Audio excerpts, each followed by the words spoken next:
lebih tapi buatnya anak tawar-menawar yang mengganggu yang dalam negeri hukuman mati. Ya jelas. Tawar-menawar. Yang tawar-menawar. Ya. Orang jamaah lu jamaah. Jadi menanti sepertinya jamaah yang menjaga ketentraman orang dalam masjid.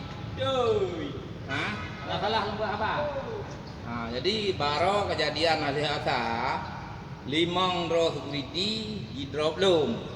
Ini dengan surat yang kena Pak Lum juk ke Baitur Rahman untuk imam Masjid Baitur Rahman yang menjadi lintasan dunia, menyelesaikan masalah umat yang ada di Masjid Raya Baitur Rahman.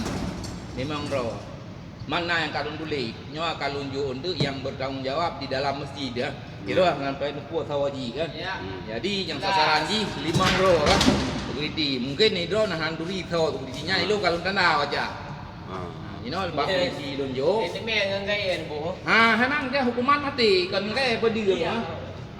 Kan hukuman mati lagi yang Arab Saudi ya. Lagi di Arab Saudi. Jadi lo mbak orang meraya. Kan security di samping itu udah jemaah parametan. Lunta mang ladu sah maju pak depan yang sampai kosong salat enggak sah. Sunatu bagah damang dalam. Terus ni mang roh disergap belum. Disergap mana ya terus ya tok lemah kejiwa. Mampu ada pikiran. Nah, jadi menang kan? Jadi menang kejadian. Jadi mah ada lumah lang nyanyi nu je orang kalah lu im buka. Nyo sama muslim ana islah tutup. Menanti nyo lu mau kayaknya memang senjata lu nah. Senjata orang mukmin gitu kan. Mukmin jelas senjata memang doa ya. Tapi kalau macam menjino dah pediang berde lu ada lu jawab polisi lu senjata nyo lu pegang kayak kan. Tip nganyam. Kayak ini senjata ke menjak dalam perangnya di on kayak tu ni istilah gugur. Jadi bakso lunjuk yang kurangnya buat drone atau dia lunjuk dalam. Menunjuk drone tanggung jawab dengan imum dari imum membicarakan dengan imum yang nabi itu dia kopinya naibinya drone nak baju di luar baju. Nya terima surahnya biar aja buat tago aja. Tahu buat tago aja. Nah, awak. Jadi mak mungkin hai drone lung turi tapi hendak sering ngengiang ya. Mungkin drone pinduri lung ah.